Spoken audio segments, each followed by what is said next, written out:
something's pulling on you, and we feel like a draw, like a pull. I think I ignored it for most of my adult life because I was thinking, no, money's the thing. Without realizing it, we construct these little goldfish bowl around us, and I've seen the divine in places where I wouldn't have thought to look had I not stepped out of the goldfish bowl. The breath is the pathway to higher consciousness, to that awakening, and we have a choice as to what we pay attention to. There is no right or wrong. You can't fail.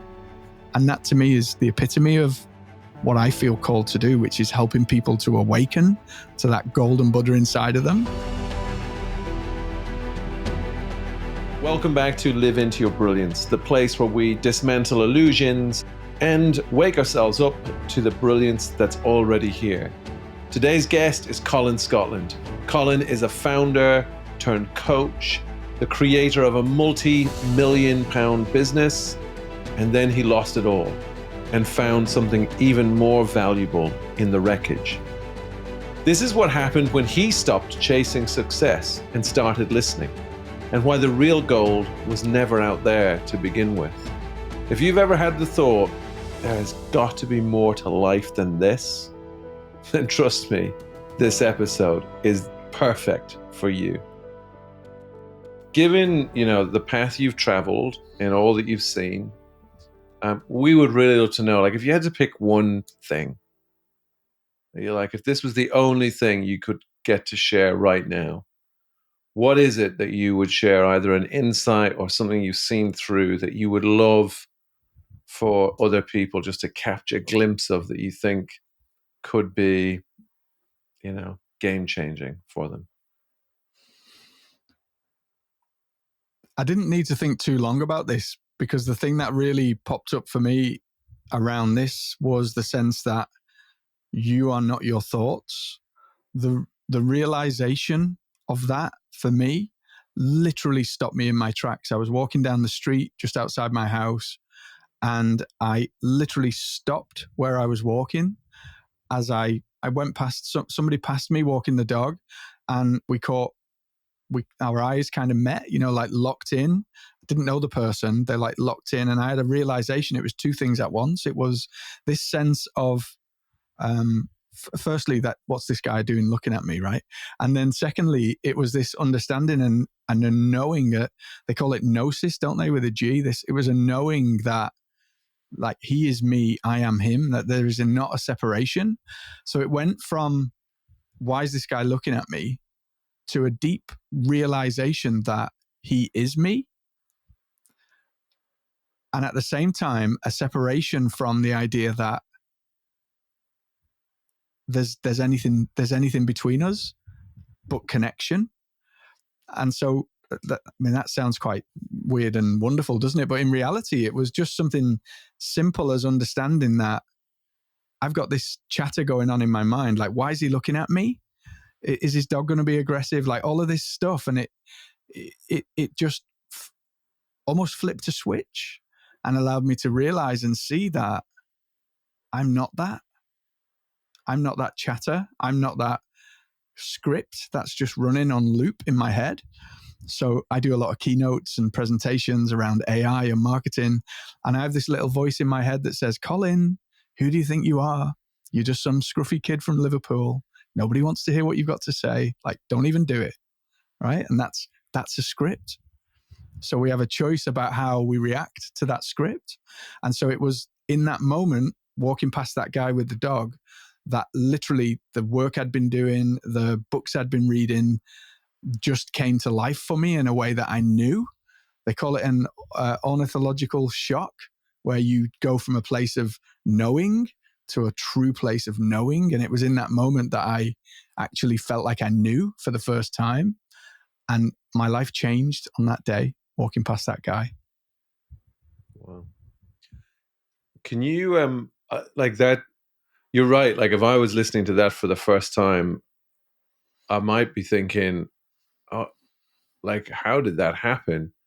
Because it just seems so, it sounds like an enlightenment experience, but it feels like you hinted there that you've been on explorations prior to that. I'd love to just know what, was there some build up to that? Can you tell the kind of pre-post story to be like, well, this is what got me to that point, and this is what then life looked like afterwards. Just because I think it'll help people understand what you're pointing at a little bit more. I spent a lot of time in the earlier part of my life trying to be rich, trying to be a millionaire, like chasing money, building multiple 7-figure business, just literally trying to get be as successful, what I thought was success, be as successful as I possibly could. And I was quite good at it. I built a multi-million-pound business and it was doing really well. And then in 2013, it went bust, and I lost literally everything I owned in the world. I went from being a multimillionaire to being flat broke, like completely broke. Fancy car, all of the pots of money, loads of stuff, and it just completely went. And in the aftermath of that, I went on a journey of realizing that I'd been not the best father because I was drinking too much, and I wasn't there because I was focused on making money.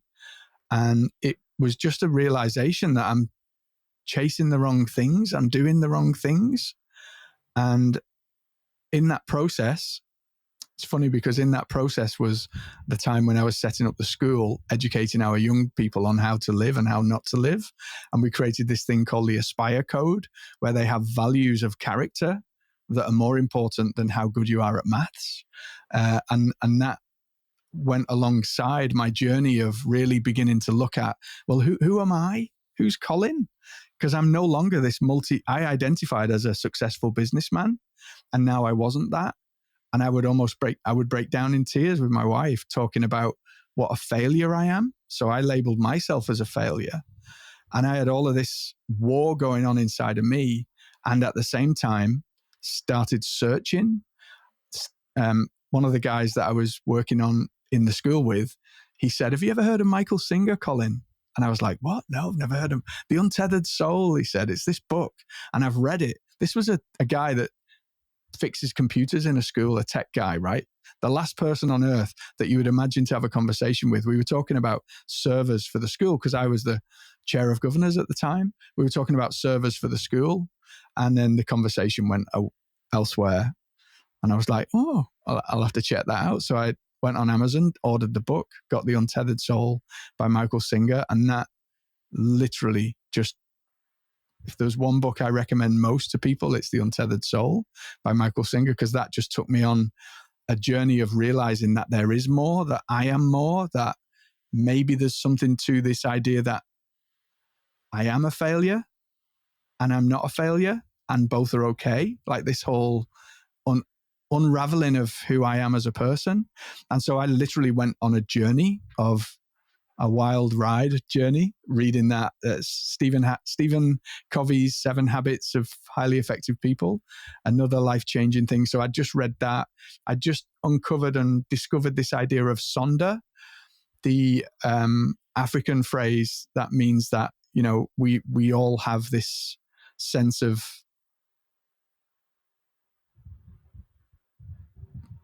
not just hopes, dreams, vision, things that we want, that we look for. And then you like this one, Ubuntu. Don't know if you've heard of that. Like I am because we are, this sense of we're all, of togetherness.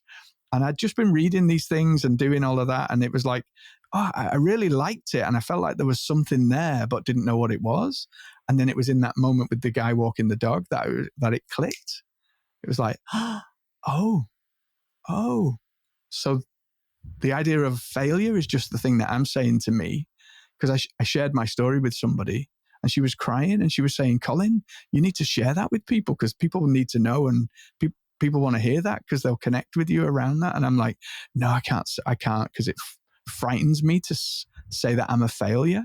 Like I feel scared of that. I wouldn't own that fact. It felt like a negative thing.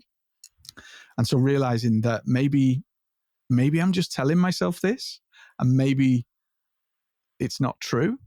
So it allowed me to question from a place, Michael Singer calls it witness consciousness, from a place of seeing, a place of observing, and not from a place of being it. So not identifying as a failure, but identifying as this something else, and this something else being the real you. that is not the clothes that you wear, the name that we call ourselves, the way that people talk to us. It's something completely different.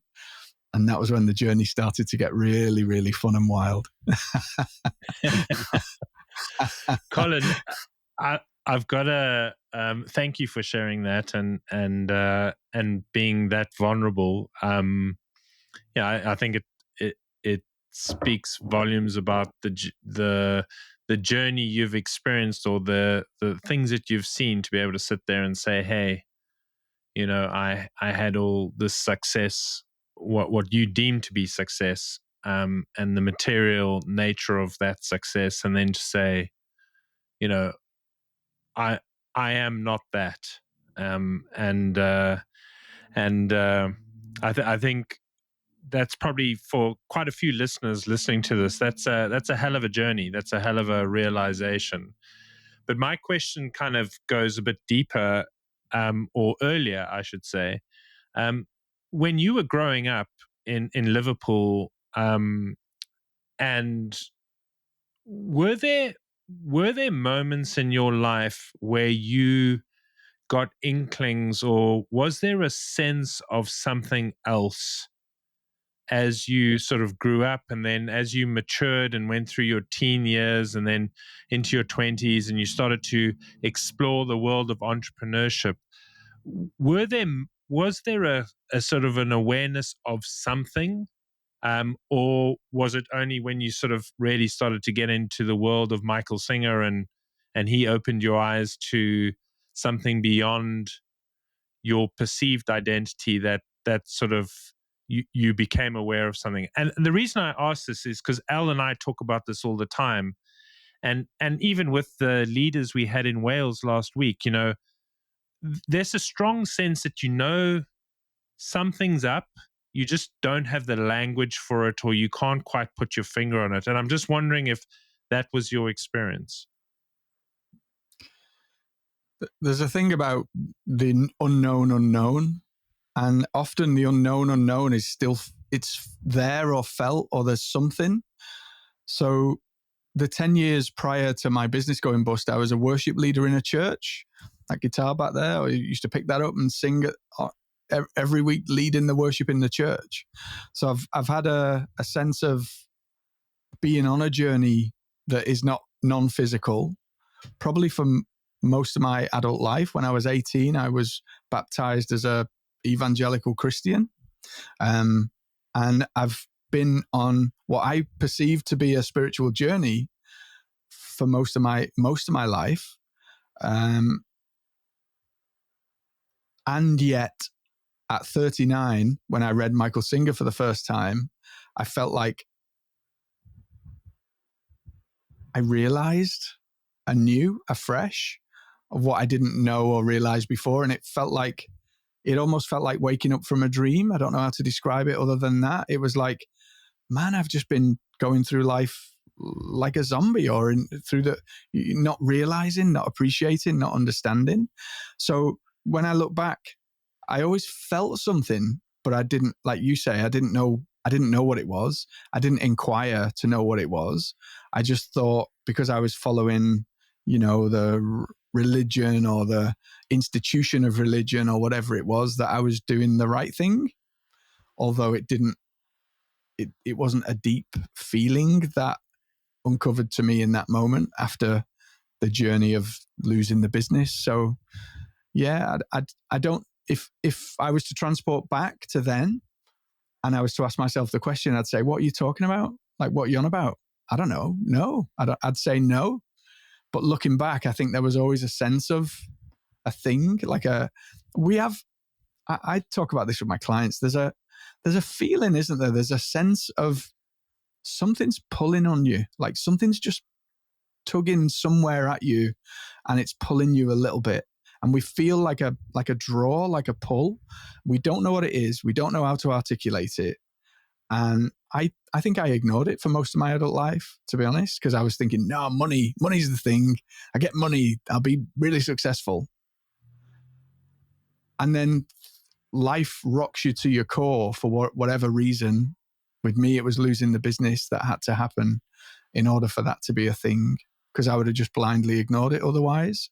And then it's in that breaking things down that you're able to look with fresh eyes almost and start to go, oh, I grew up in Liverpool where you're not allowed to have emotions. Like, boys don't cry, big boys don't cry.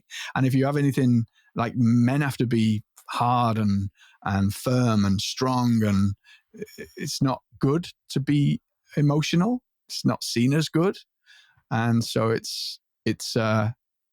was like that changed for me as well, losing that business, because I would walk around my area with the dog and my wife literally crying, like feeling like a failure, like rock bottom.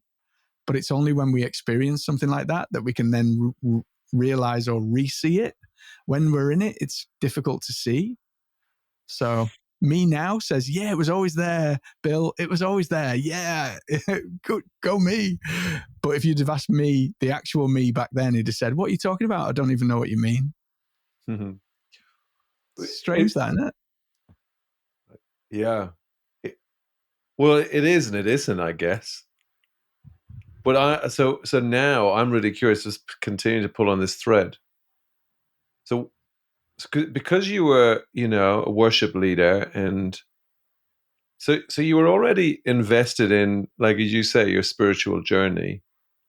Where do you think religion goes wrong in one sense? Because it's interesting to see or hear from someone who's not saying, before 39, I wasn't really on any spiritual path, and then suddenly I had an awakening. Like, this is different because you're saying, oh no, I invested heavily in my spiritual path, and I had an awakening.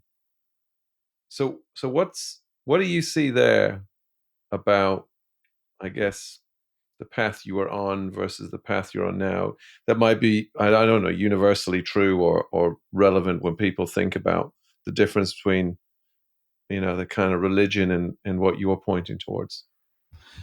I think you can apply this to anything. We'll talk about religion as an example, but without realizing it, we construct these little, I call it like a goldfish bowl. We construct the goldfish bowl around us and we swim inside the goldfish bowl. And we think that as a Christian, so divination is bad, tarot cards are the devil, like anything that doesn't fit inside of the goldfish bowl, we instantly dismiss as negative or bad or doesn't fit with what we know to be true inside of this small area. And the reality is the realization that universal truth exists in all things in some form or another. And so for me, the change was in being able to see truth. So I spent time studying Buddhism, did Kriya yoga, looking at lots of different, not religions, but looking at lots of different traditions and spiritual pathways and exploring a lot of stuff. And in all things, seeing truth, in the words of Jesus, in the words of Buddha, in the words of Lao Tzu, in the Tao Te Ching, in the words of Einstein, in the words of Carl Jung, in the words of Viktor Frankl, in all of these different places and spaces, feeling truth, because we know when something's true because we have something in here that just affirms truth for us. We have an inner knowing. And so for me, it was seeing elements of truth, of universal truth, in all of these different spaces and areas. Now, had I still been inside of that goldfish bowl of the institution of religion, then would I have been open to that same truth? I don't know is the answer. Yeah, it's super interesting to me. I don't think we've ever talked about it really on here before, and it's what came up, because I think there is a distinction between what you're pointing towards and religion is always pointing, like you say, everything in one sense points towards it if you're willing to open yourself up to the possibility. So what, like, I think there's a thread there to come back to, and Bill, as you might want to pull on it further, but So jumping back to you're 39, is it you were 39 when you were walking down the street and had that experience? Yep. Just after the business had gone. Right.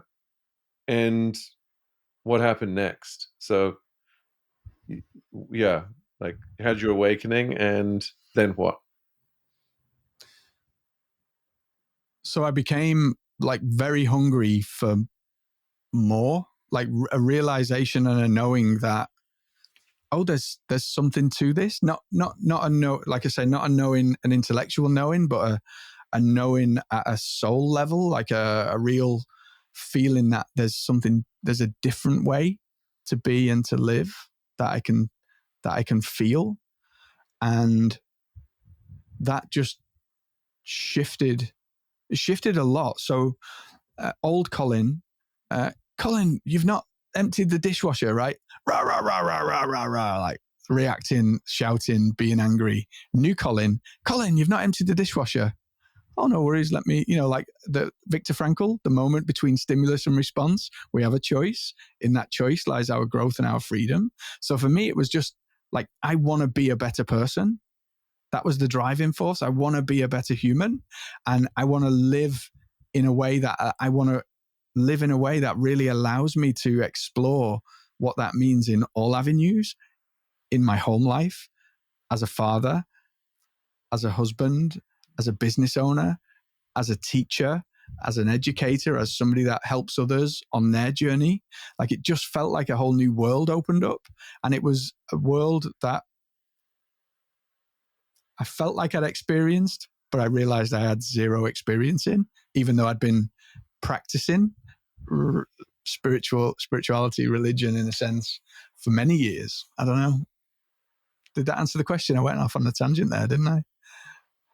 Well, yeah, like I think it begins to, because I think it's like you're hinting at the what I hear in that is you let go of a lot of the stories that used to seem really important prior to that, and as you let go of those, you notice yourself showing up differently. So if I then say, when I tell myself I'm a failure, and I question that and say, maybe that's not true. Maybe that's just a story I'm telling myself. What else am I telling myself? And so it just sent me down a rabbit hole of introspection, of going within, and at the same time doing a lot of meditation and practice and journaling and all kinds of work to just try and begin to unpack the 39 years of shoving emotions down and not dealing with them. And I'm still unpacking that today. And just beginning to see what it means, or what it feels like for me to express that truest expression of me, not the version of me that I feel is expected of me, not the version of me that I've felt is expected of me since I was a little boy. Like, Colin, university isn't for the likes of you, like all of those scripts. And I've learned about the psychology of conditioning and beliefs and all of that. And it's just another goldfish bowl. It's another thing that we construct, or is constructed as a result of our circumstance, that we get to unravel and explore, right? So if I'm not a failure, what if I could be better at being a dad and be more present for my kids? What if I could be more successful in business without chasing money? What if I just chase helping people first, and teaching people and sharing what's going on for me? And that becomes my thing. That's where the whole idea around interesting conversation. What if I could just have cool conversations with people every single day and get paid to do it? I didn't even know that coaching was a thing at that point. It was just like, that was the thing I knew I wanted to do more of, because in those conversations, I was becoming a better human. Magic was happening. I was having epiphanies and ideas, and really, like that, you can do that. Like, people do that. And that just was, that was it, man. So much stuff. That's so cool. Colin, when you had that moment on the street and you realized you weren't your thinking, and the lovely analogy Al always uses is, he's like, our thinking's just like weather, and sometimes, the weather's good, and sometimes the weather's pretty foul, but it's just weather. And when you realize that you are not the weather, you can actually sit and observe, and in some instances even enjoy the foul weather, because it can be quite amusing, and it too shall pass. And so, sitting quietly, and then waiting to see what really comes up when you're in your best state, which we refer to as sort of blue sky, blue sky billows or blue sky L. But what I'm really interested in is, as you sort of have this awakening, uh, was there an acknowledgement that you had seen the blue sky before? And I'll try and explain this question better, because you're an entrepreneur. And when you are setting up a business, or you have a thought about this amazing marketing business that you want to create, or this amazing AI tech consultancy business, or the school, or you have these moments that we might refer to as like the sort of tickles of your soul. Something just tickles you, or it gives you a little bit of a twist, and you think, oh, jeepers, it'd be amazing to like set up this school and really kind of help young people think through some of these other things, and aspire to be something different other than just pure academics. So those little tickles came from somewhere, and then you had the excitement, the energy, the courage to follow those tickles and go and do remarkable things. And so, going back to my question, was there the sense of like, okay, I've operated from this place before, I just didn't know what to call it, and I just need to do more of that? Because the one thing that we take great pains to make sure that the listener hears is, this is not a case of, and you've already said it, this is not a case of, oh, you're broken and now you have to completely rebuild yourself. Like, that's bullshit. And that's a major illusion we try to blow up all the time. What we are sort of emphatic about is like, this is always on offer. It is always there. It's just the extent to which you see it and then play from that place. And I'm just curious, like, when you had those tickles and you took those steps, was it kind of like, did you recognize that space? 100%. Yes. The reality is that it's never a single moment. Like, that moment walking down the street was just a moment, just as this is a moment right now. And there are moments that we attach more significance to, but they're just moments. And those moments happen throughout our experience, don't they? They happen at different times, at different stages. There isn't a, you're broken and you need to get fixed, or there's none of that. There's just truth of what is. And what I see is that we all have this. Have you heard the story of the Golden Buddha? Mm. We have this. There was this giant, big statue of Buddha, right, in Asia somewhere. I don't know the details specifically. Big statue of Buddha, and it was revered as this amazing statue. And they were doing some work on the statue, and bits of it were like breaking off and stuff like that. And they discovered that inside of this revered statue of the Buddha, it was solid gold. It was the biggest solid gold statue of Buddha in existence. Nobody knew it was there because it was covered in all of this, what was there to protect it, all of this outer surface and covering. And inside it was pure gold. I believe that's all of us. You are pure gold. You listening to this, you are pure gold. We're just like caked in mud and clay and dirt and stuff. And the journey of this life is that we get to peel back those things and realize that we are pure gold inside. And so when you ask about the tickles, I believe they're little glimmers, little glimpses at what we see. We get to see, I see a bit of that. We'd maybe not know what it is. We maybe not acknowledge it, but it doesn't change the fact that you've always been gold on the inside. And literally, these are just things. That moment walking the dog was maybe a bit where a big chunk came out, and we get to see a bit more of the gold, right? But it's not a one and done deal, and it just doesn't work like that. The idea of being in that place of serenity and having that choice. I love that Viktor Frankl quote: the choice between stimulus and response, where we can choose how to respond. But then if you're being raped, how do you choose then? If you are subject to some quite severe abuse, how do you choose then?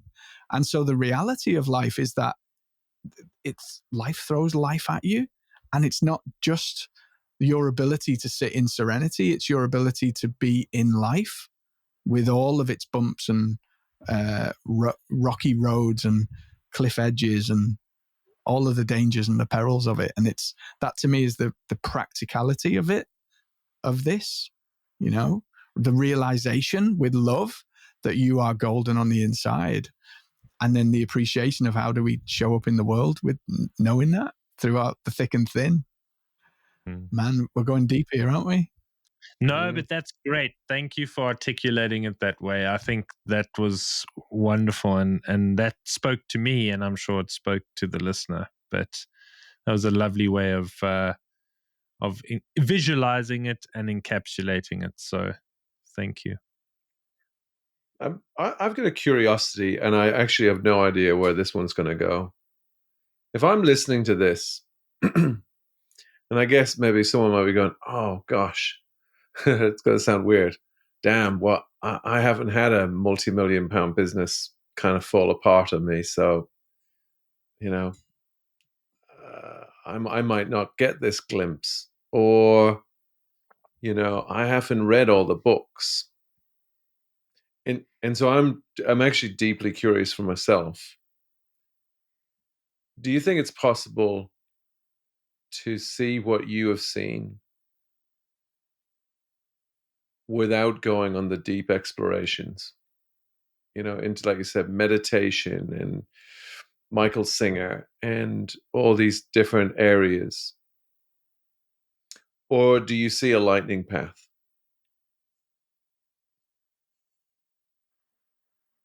I think it's a combination. I don't believe that you have to have been through the trauma that I've been through with that business failure to have lightning moments that make total changes in an instant. I think Buddha says that between enlightenment, chopping wood, fetching water. And I believe that that's our life, is to chop wood and fetch water. Enlightenment is just a non-thing, really. If we can chop wood and fetch water, then enlightenment lives inside of that. And enlightenment and realization and knowing, and it doesn't have to be harsh. It doesn't have to be extreme. I think just a desire for that something more, and answering that call, that pull, that invisible tether that we talk about, that little draw of something more. They call them seekers, don't they? There's a sense of there's something more to this. Like what if? And then allowing yourself to explore that path and the reality of life, whether we live extremes of it or we don't, is that it will shake you. There'll be moments in life where it'll just grab you by the shoulders and rattle the life out of you in one form or another. And that's all relative. So, I built a multi-million-pound business, and I look at people that built Michael Singer built a multi-billion-pound business. And I look at that and I think, man, I'm so insignificant. and little and irrelevant. Who do you think you are, Colin? There's that voice again. So I think, I don't know. I think everything's relative. And the reality is you just hear Colin built a multi-million-pound business. You don't see the reality of that. The late nights drinking too much whiskey, the sweat and the tears, like not being able to pay the loans and pay the suppliers, and the reality of not being able to pay we managed to pay the wage bill, thank God. But like the reality of what that entails is never what it seems when you hear the words. So the reality is that we're all just living the same life. We're all living the same life. We're just having different experiences that are actually the same. We all have that little, who do you think you are? We all have that, man, I'm not good enough to do this, and we all have that comparison and all of these things. I don't know that it's any different. I just think it's a different perspective, but it's the same. And that heartens me to think, man, yeah. It's not me and you. It's me and you. It's the other way around, the sense that we're all the same. Al's having the same experience. Bill's having the same experience. Colin's having the same experience. You listening to this, you're having the same experience, but we don't talk about that. I didn't mention the fact that I lost the business for probably 2 years, 18 months. I tried making money as a consultant. I did reasonably well. And I would go into these big fancy business meetings in my suit, being the thing that I thought I needed to be a consultant. And I'd be like, yeah, I built a multi-million-pound business. Didn't tell them that it failed, right? And they just made an assumption that I'd sold it or something had happened. And I just didn't step into that. That's the reality of what the aftermath of that was. And at the same time, I was having these going on this journey, answering what I felt was this call to be the truest expression of self, the truest expression of me, not the version that people expect. And that's something that I'm still doing every day. Say more about that, Colin. I think, like, I if I was listening, I'd love to know more about what do you mean by the truest expression of self? Like, so we have versions of us that my wife calls it church face, because we spent a lot of time in church, right? So we have church face. So when you're in church, we have our church face. If we put you in an environment, then you have a specific expectation of what you believe that environment is expecting of you. And my goal right now is to throw all of that into the trash and to be and show up as Colin, the truest expression of Colin, the real Colin in here, that knows he's in here, that sees you, that feels you inside, and doesn't go, I have to say something clever, I have to be witty, I have to be intelligent, right? Just being that truest expression. And I believe that every soul's mission and journey is to evolve and to grow. Michael Singer calls the earth the place that souls go to evolve. And so my belief is that we all have that pull, we all have that calling, and we all have that ability to break away that clay and that dirt and mud and be that brightest, shining version of ourselves. That to me is truest expression. And anything we do that takes us out of that is out of alignment. It doesn't feel right. I'm a marketer. I hate marketing because it feels icky. Like, hey, give me your money. Like, this whole persuasion thing feels wrong and inauthentic to me because it's out of alignment with who I am as a human, with my spirit, my soul, and my higher purpose of being of service to people. I think that's the reality. And a lot of people miss that. A lot of people miss that. Mm.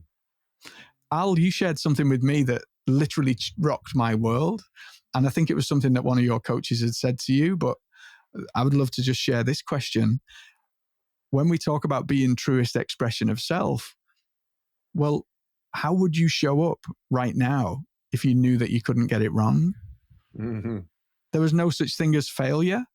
Like, forget failure. That's just a label. So you're not your thoughts. Therefore, those things aren't necessarily true, and we can choose those things. But how would the real you show up if you didn't have to have church face, if you could just be you without any judgment or wondering if you're doing it right, because there is no right or wrong. You can't fail. And that to me is the epitome of what I feel called to do, which is helping people to awaken to that golden Buddha inside of them, and then show up in the world that's in alignment with themselves, so that it then becomes a ripple effect that elevates humanity, that changes everybody for the better. That's the journey. That what I'm feeling that now, right? I'm feeling that on the back of my neck. I feel the hairs standing up here. I feel an affirmation in my belly. That's what I mean by universal truth. We all know what is true, and we have a choice as to what we pay attention to. One question that bubbled up from me is in the spirit of getting back to your story and your journey, then so you're 39. How did you get into the world of AI, and then and then how do you reconcile your love of amplifying the human spirit, which is the work you do with the school, and then doing what you're doing on the AI side? Because I don't know your story as well as Elle does, but my sense is it's very much marketing related as well. And so how have you blended all of those things, and how did you get into it? So I've lived many lifetimes in my 50 years on the planet so far. I was a lecturer in marketing for a time before my business took off. And I had a master's in marketing. I used to teach postgrads. So I've always had a tickle for teaching, for sharing. And in the aftermath of my business going bust, I thought I would try different things, right? So I've done martial arts for most of my adult life, and I taught jujitsu. I thought I'll make a living of this. I'll teach jujitsu. And I'll share this because it's pivotal.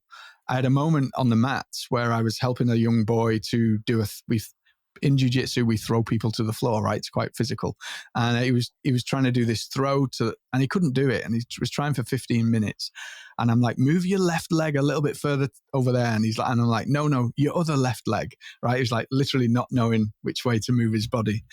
And after about 15 minutes, he did it. He did the most beautiful, it's called an ogoshi, a hip throw. He did the most beautiful throw that I've seen in a long time.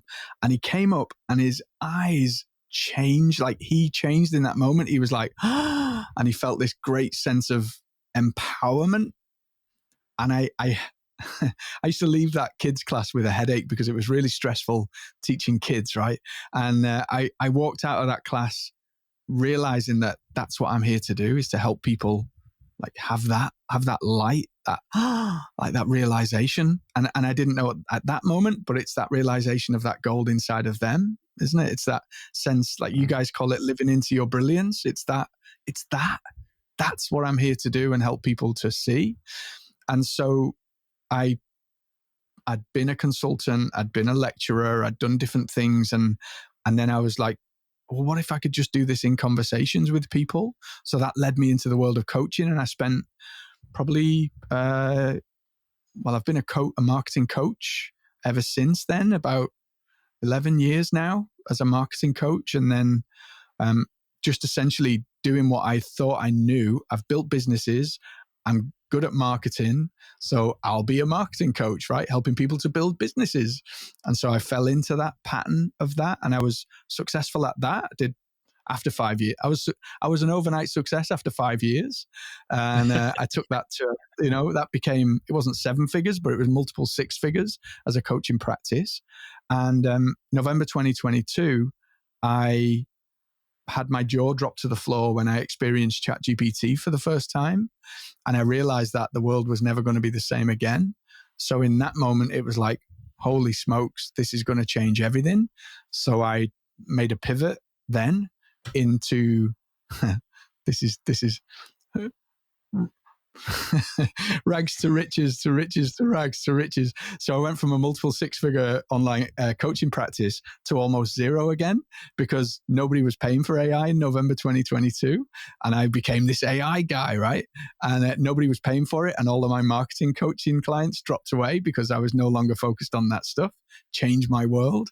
And it was like a mini collapse of my whole world again. And so for me, AI it's the hot button right now. It's the thing that everybody's talking about. And I genuinely am like a little kid with all of this AI tech. And at the same time, I'm very clear and very make no apologies about it being human first. So the idea that we leverage this technology to amplify humanity, to elevate consciousness, and to be that balancing force for exactly that, for the elevation of consciousness. So I work with a lot of clients and they'll come to me and they'll say, Colin, I'm a leadership coach. I like to do tarot cards and I like to do this and I like to do that and I'm this. And they see them all these things in boxes as separate. And the reality is, whatever those things are for you, you're all of those things. You are dad, mechanic, reader, chess player, guitarist, walker, gardener, business owner, all of those things, and they're not separate. So our ability to combine and be that truest expression of self is the thing that breaks down those barriers and actually creates that deeper sense of connection with people. So same with AI, it's not a separate thing. It's a vehicle to help us amplify that voice and that truth. I am what you call a laggard adopter, as Elle will attest. But that makes perfect sense, and I'm increasingly becoming blown away by what the art of the possible is, and recently discovered Claude through a friend of ours, but have just been absolutely blown away by what is on offer. And I think kind of to your point about being able to sift through the noise in order to land where the tickles take you, and spend more time in the amplification rather than in the scratching, if that makes sense. And that's what I'm starting to see as well. And also just, on a very practical, functional level, just being far more prolific and productive so that you spend time sitting quietly and seeing where the tickles take you. Absolutely. Yeah. Yeah, I showed Billow some, we were showing Billow some AI stuff when we were together last week. Have you ever seen any of those like clips on Instagram or stuff, where there's like a little child and maybe they've been blind and through some magic, they're able to kind of, they put on a new set of glasses and they're able to see for the first time. Mm. Billow's looked a little bit like that on Thursday. It's very cool to see. His little face lit up and he's like, wow, no ways. I didn't realize any of this stuff. But if you think about that, what we've just spoken about now, the inquiry, you've not read the books, you've not done the work, you've not done those things. AI is very much a co-intelligence, a thinking partner in that. So how might I see the goldfish bowl that I'm living in right now? How might I view the world differently? AI can be your co-pilot, your co-intelligence in all of that. And that's the bit that I like to, that's the space I like to live in with the AI. It's about how we can think better, how we can be better humans, not, necessarily how we can have it do everything while we do nothing type of thing, right? It's a different perspective. Are you up for a little bit of a game, Colin? You just had because I really want to push on one thing, but I also was curious. Yeah. I was curious. I wonder what AI will say, and I wonder what CI will say. So we've got like Colin intelligence, and we've got artificial intelligence. But there's a serious side to the game because I actually hear something beyond what you said was your biggest insight, and that's just what I'm saying I'm hearing, which was, the thing that if people get a glimpse of is that they're not their thinking. And part of me is going, it almost feels like an incomplete sentence. And I'd love for you to finish this sentence stem for me. We are not our thinking. And what this means is, and I'm also going to ask ChatGPT what it says.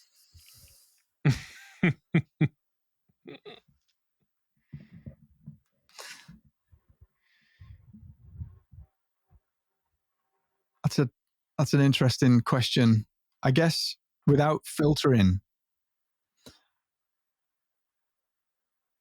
we have sovereignty and agency over how we choose to show up in the world and how we choose to express ourselves through the work that we do, through the interactions that we have, without expectation, without judgment. It's a freedom from, for me, Al. It really is a freedom from. It doesn't mean that you don't serve people and do your duty and chop wood and fetch water and all of those things. It just means that you get to choose. And in that choice, then things open up. Like that, you're not then trapped by the identity of those things.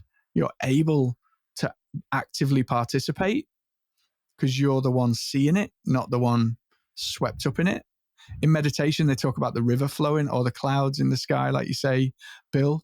The idea that the thoughts are just clouds that come and go. You're not those thoughts. You're the awareness that's watching those thoughts. And the difficulty, again, Buddha says that all of life is suffering, and that the idea that the suffering is from attachment and desire. So we have this attachment to the clouds. We feel like we are the clouds. We either identify with them or we feel like we are them. Like that there's a truth in that. Like that's our reality, and it's not that. So for me, it's just the understanding and appreciation that you have a choice because they're not you. You are something different, something very special. That was a long-winded sentence, though, wasn't it? I don't know if you'd get that down in a single sentence, Al. What did ChatGPT say? Well, I'll tell you what ChatGPT said, because actually, you CI and AI are very close to each other. But I'm really glad I asked, because I actually do think that is the second part to what you brought at the beginning. It's like you're not your thinking, and then it's like, so what? So what? Yeah.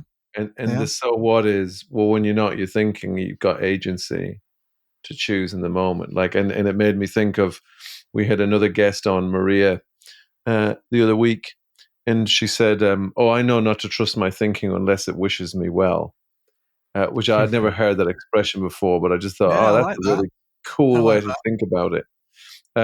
Just because the listener might be curious what AI said, I will share it.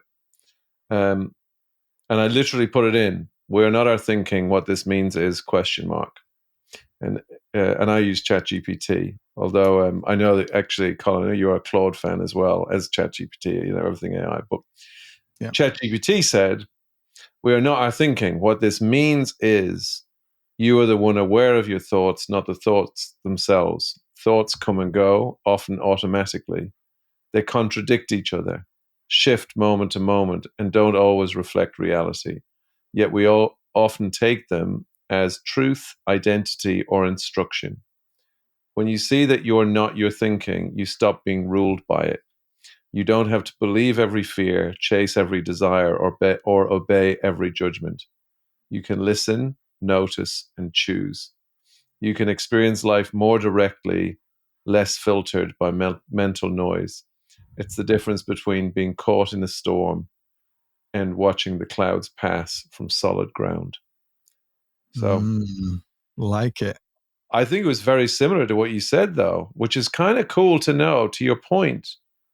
Like AI it's in service of us, but it also comes from us. It's just kind of cool to know that, it's human first. Like, yeah, and think of it as a keeper of memories or a cross-generational knowledge bank. So how would Einstein answer that question? How might Carl Jung approach that? What about Aristotle or Heraclitus or, Plato? What might they say about that topic? How might that flavor be different? We can leverage AI to go down those rabbit holes. It's something I do a lot. Like how might I bring into the light the thing that I don't see or know or realize is even a thing? And so that to me is the true gift of AI, not write me an email, make me a blog post. That's just surface level. Yeah. Like it's a fun place to play.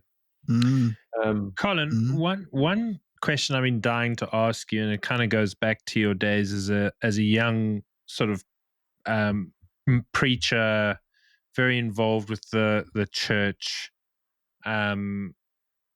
exploring in many ways your spirituality and your beliefs and your identity along with that.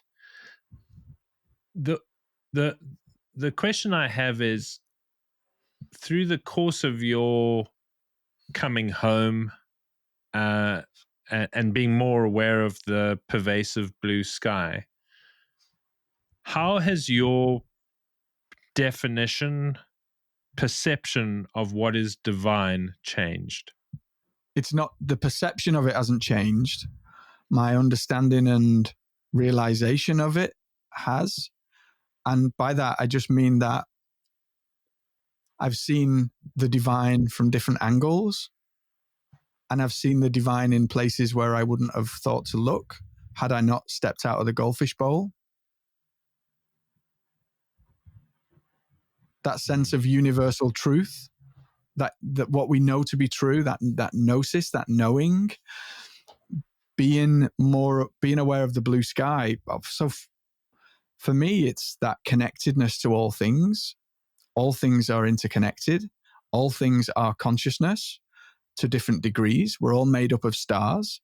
And this sense that everything is interconnected and there is a divine intelligence woven throughout all of it, that has strengthened beyond belief, Bill. Still the same and then some.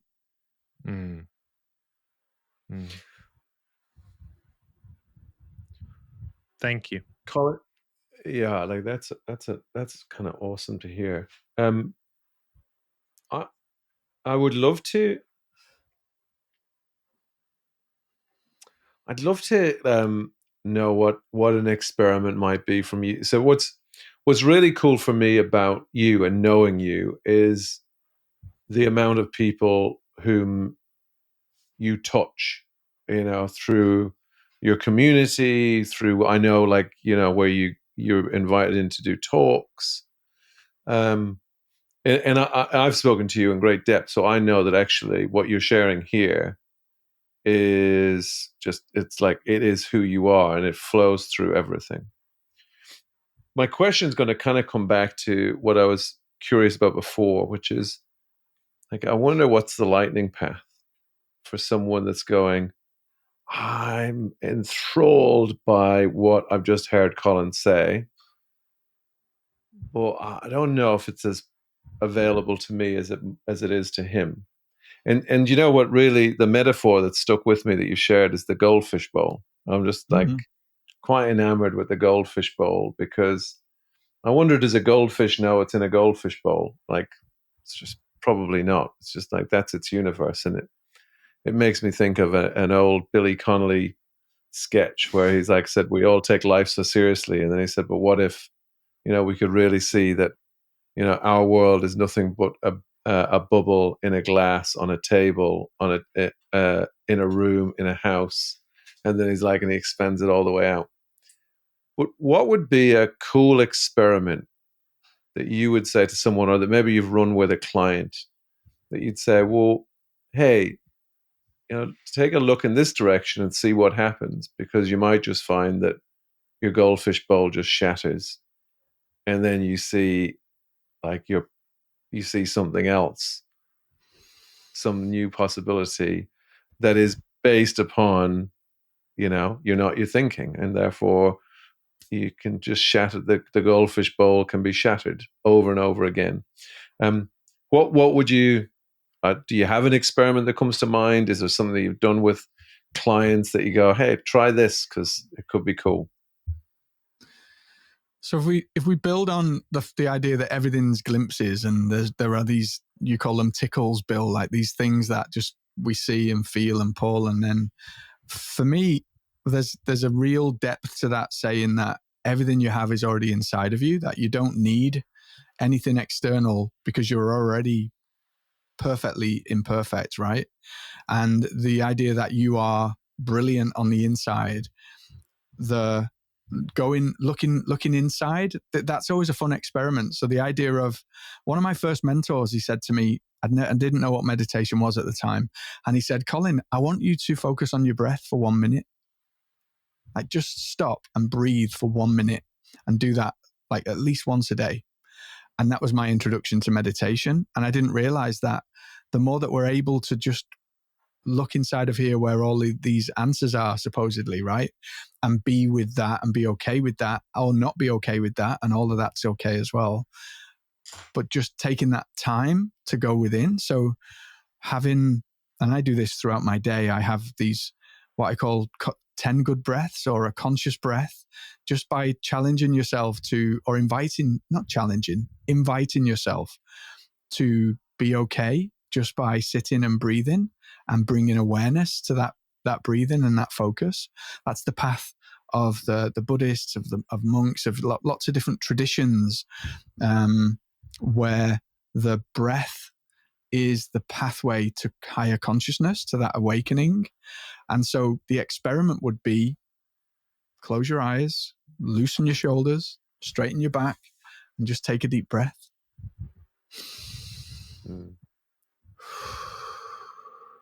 And then repeat that process. That would be an interesting experiment.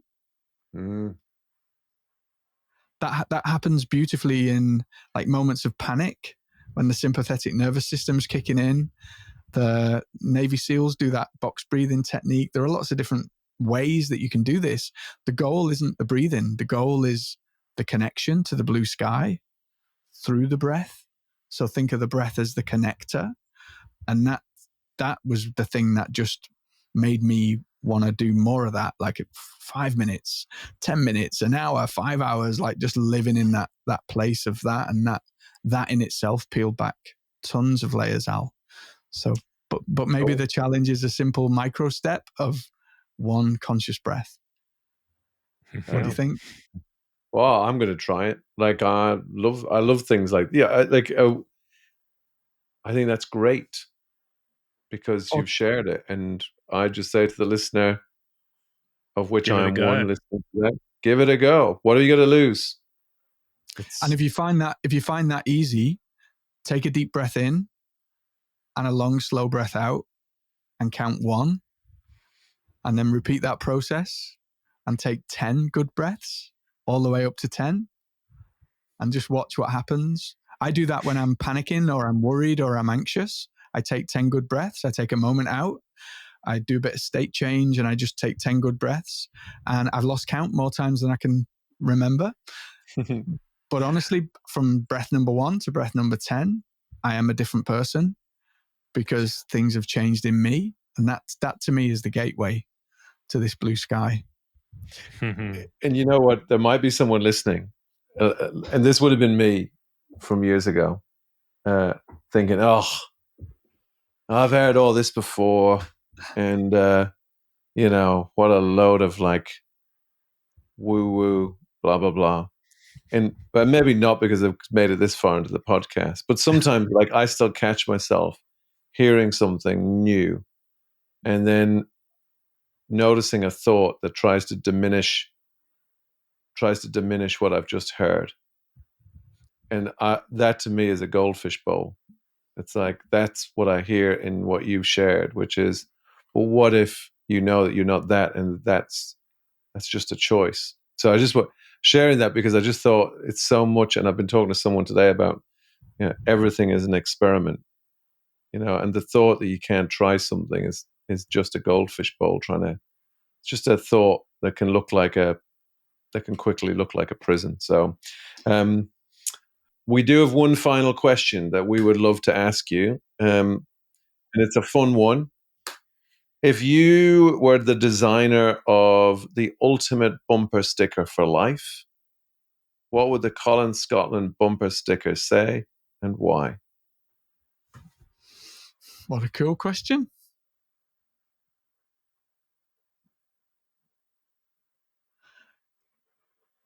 Life's not a rehearsal. It's one of my favorites. One of my favorites. Yeah, because we always go through, don't we, thinking, oh, like in the early parts of our life, we feel like we're invincible and we're going to live forever. And so with that, we just throw caution to the wind in terms of how we treat each moment and each interaction. And the realization that every moment is an opportunity for magic. And so if we can remember that, then we'll show up a little differently. Or every moment is an opportunity for magic. That might be a better one, do you think? But yeah, just in being aware of that, I think our energy is different. And what I mean by truest expression of self is that we're showing up in the energy that's true for us. And when we show up in that vibration, that frequency, like attracts like. So that's when amazing things come, because we're vibrating at a different frequency.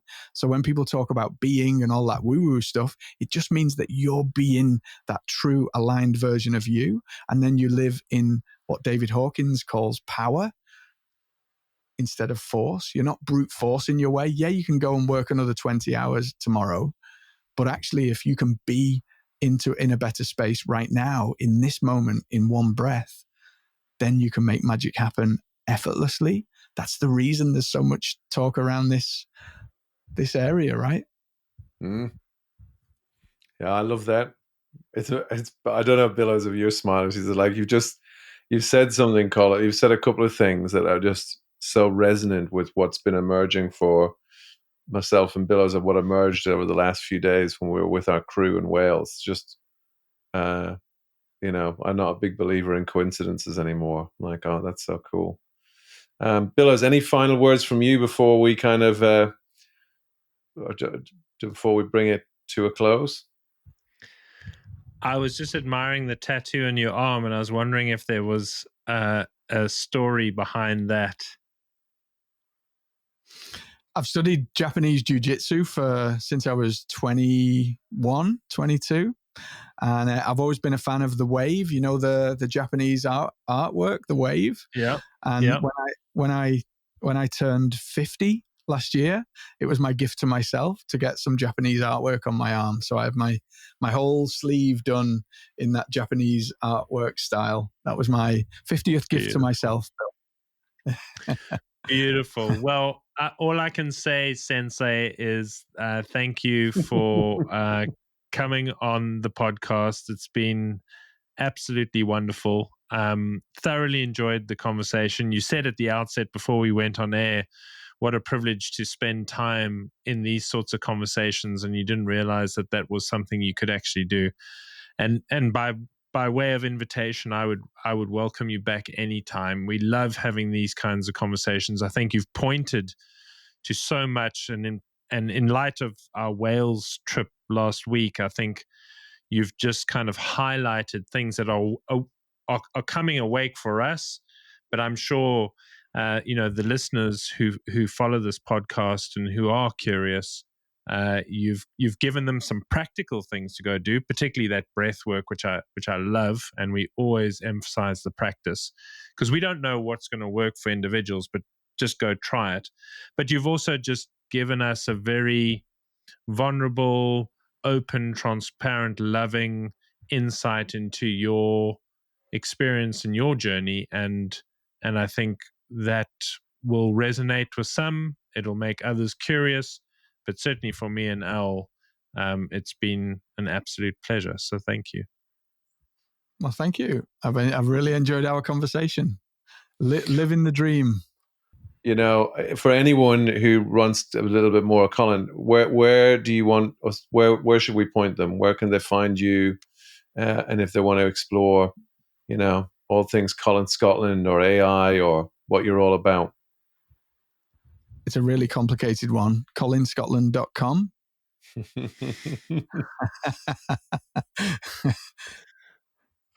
Cool. Well, we'll put that on, and like I said, there's also we go there, check out his communities. Colin, thank you for coming on. I would just love to finish with that invitation to the listener. A, to run the experiment, and B, to just be with that insight that Colin's put on the table. I'm not my thinking. And then just ask yourself, wow, what thinking would I love to let go of? And what would that mean for me? And just see what shows up, because it could be pretty cool. We love you all. Thank you for spending your time with us. And as always, you are made of brilliance. Go forth and live into yours.